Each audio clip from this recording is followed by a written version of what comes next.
2023년 1월 24일 월요일 매일 성경 아침 묵상은 마태복음 3장 1절에서 12절입니다. 오늘 우리가 묵상하게 될 본문 말씀의 주제는 주의 길을 준비하라입니다.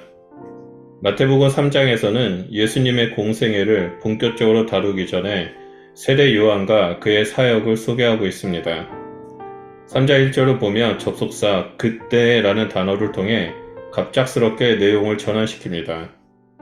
1장과 2장에서는 구약의 예언에 따라 예수 그리스도의 탄생에 초점이 맞춰져 있다면 3장에서는 메시아이신 예수께서 본격적으로 하나님의 뜻을 성취하는 것에 집중합니다. 이를 위해 마태는 세례 요한이라는 인물을 전면에 등장시킵니다.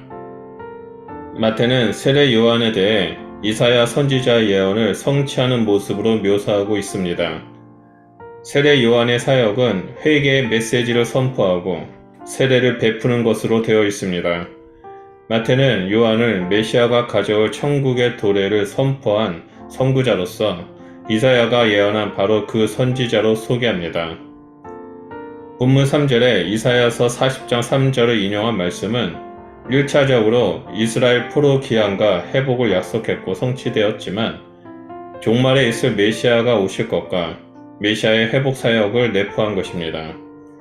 그렇기 때문에 세례 요한이 선포한 회개의 메시지와 세례는 새 시대와 새 질서를 준비한 사역이었습니다. 이어서 마태는 요한에 대한 묘사를 구약의 또 다른 선지자 엘리야를 연상하게 합니다. 나중에 예수님도 마태복음 11장 14절에서 요한을 엘리야로 비유합니다. 낙타털 옷에 가죽띠를 차고 메뚜기와 야생의 꿀을 양식으로 삼은 세례 요한의 모습과 삶은 그의 메시지만큼이나 충격적이었습니다.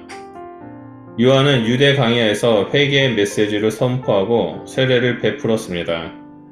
마태는 사람들은 예루살렘과 온 유대와 요단강 사방에서 사람들이 몰려왔다라고 진술합니다. 세례 요한의 회개의 메시지가 광야에서 유대교의 심정부인 예루살렘까지 울려 퍼진 것입니다. 사람들은 세례 요한 앞에 나와서 죄를 자복하고 세례를 받았습니다. 실제로 보면 세례 요한 앞에 나온 사람들 중에 많은 바리새인들과 사두개인과 같은 종교 지도자들도 세례 베푸는 곳, 즉 요단 강야에 왔다고 말합니다. 그런데 그들을 본 요한의 반응은 매우 거칠고 부정적이었습니다. 요한은 그들을 향해 독사의 자식들이라고 말합니다. 이것은 요한이 선포한 회개의 메시지에는 구원과 심판의 양면성이 내포되어 있음을 의미합니다. 회개하고 메시지를 받아들이면 구원을 받게 되지만 그렇지 않으면 심판을 받게 될 것을 말합니다. 이 진노의 심판을 피할 유일한 길은 회개하는 것입니다. 회개 없이는 진노의 심판을 피할 수가 없습니다. 요단 강야에 나온 종교 지도자들이 독사의 자식들이라는 표현을 받는 것은 그들이 회개를 거부했기 때문입니다. 이들은 율법을 통해 자신들을 정결하다라는 신념을 가졌습니다. 이러한 신념과 더불어 아브라함의 자손이라는 잘못된 특권의식과 신념으로 믿음 가운데 나오지 못했습니다. 세례 요한이 요구하는 것은 혈통적 차원이 아니라 믿음의 차원이었습니다. 그리고 그 믿음의 차원은 회개하고 세례를 받아 오실 메시아를 영접하는 것입니다. 그러면서 요한은 11절과 12절을 통해 자신의 위치와 오실 메시아를 증거합니다. 자신의 사역은 어디까지나 메시아의 사역을 준비하고 예배하는 단계라고 못을 박습니다. 자신은 메시아의 신을 들 수조차 없는 존재라고 고백합니다. 요한은 스스로 자신을 낮추고 오직 메시아이신 예수 그리스도를 높이고 있습니다. 그리고 나서 자신은 회개의 물 세례를 베푸지만 뒤에 오시는 메시아는 성령과 불로 세례를 베푸실 것이라고 선포합니다.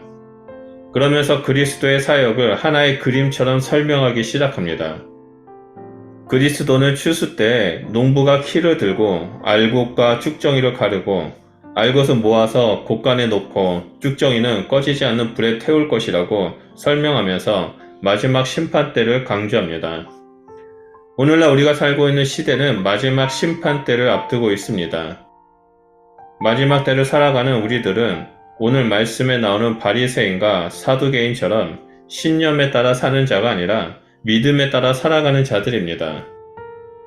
우리가 살고 있는 세상에는 수많은 신념들이 있습니다.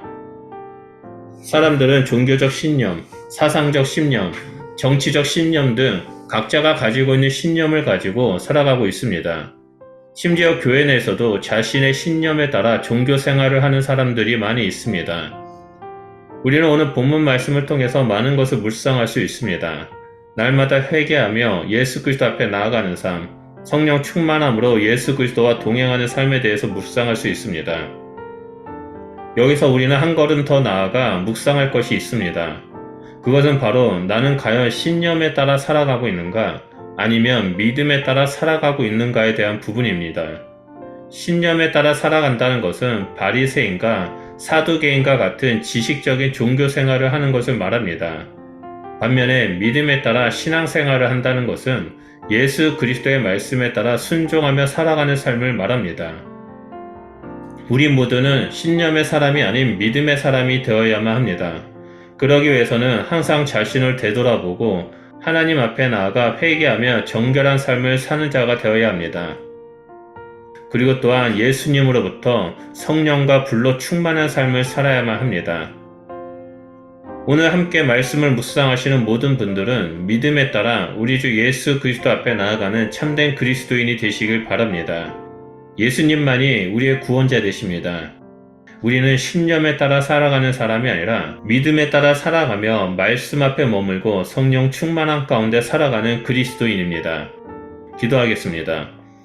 하나님 감사합니다. 세상 사람들은 신념에 따라 살아가지만 우리는 믿음에 따라 살아가는 자임을 고백합니다.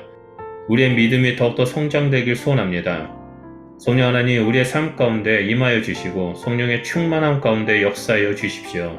그래서 하나님의 말씀을 묵상할 때마다 그 말씀을 더 깊이 깨닫게 하시고 말씀을 순종함으로 말미암아 우리의 믿음이 더욱더 성장하고 하나님의 형상을 드러내는 그리스도인의 삶을 살아가는 자가 될 수 있도록 하나님 함께하여 주시옵소서. 주님 감사합니다. 예수 그리스도 이름으로 기도합니다. 아멘.